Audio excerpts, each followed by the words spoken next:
The history of Ruby Bridges. Throughout history, we've known about the slaves and the segregation between African Americans and any other colored individual and whites. Well, Dr. Martin Luther King Jr. and Rosa Parks changed the view of everybody.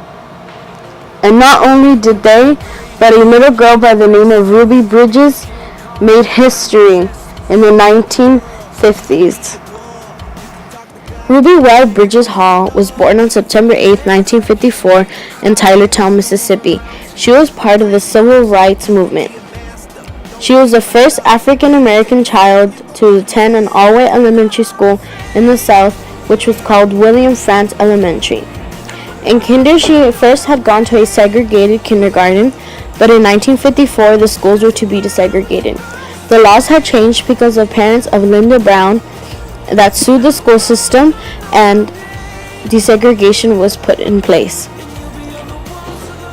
Ruby had to pass psychological and educational tests. Her mother, Lucille, wanted her to go to the school made of only Caucasians, but her father, Avon, did not agree. On her first day of school, 4 federal marshals had to escort Ruby and her mother. Ruby was told horrendous things when she entered the school. A woman was in a coffin holding a black doll, which had scared Ruby.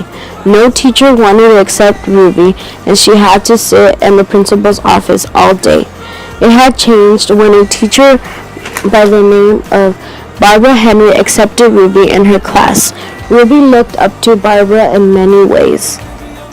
Although Ruby did face much injustice, she had to come face to face with discrimination, and for a child to go through that at such a young age must have been very traumatizing. She was very strong, but although sometimes racism does come into place with law, but Ruby Bridges has become an inspiration. She went to the White House with President Obama, and she has helped stop racism and discrimination. If we continue, we can stop discrimination, and we can finally end it if we do not give up. I think it's fair to say that if it hadn't been for you guys, I might not be here and we wouldn't be looking at this together. So, just having him say that meant a lot to me, and it always has. But to be standing shoulder to shoulder with history and viewing history, it's just once in a lifetime. The painting depicts my walk into William Frantz School, integrating the public school systems in 1960. can you still put your head back into these chairs? Absolutely. You can still kind of Definitely. go back there? Yes, and I do every day. The girl in that painting at 6 years old knew absolutely nothing about racism.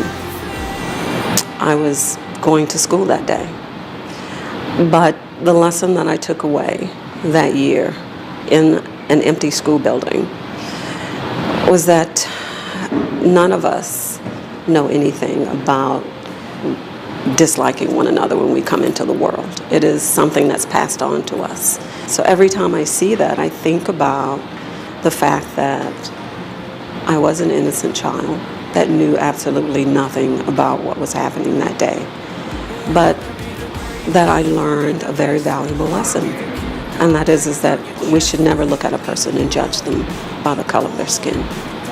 That's the lesson that I learned in first grade. You can move a mountain, you can break rocks, you could be a master, don't wait for luck. Dedicate yourself and you go find yourself. Standing in the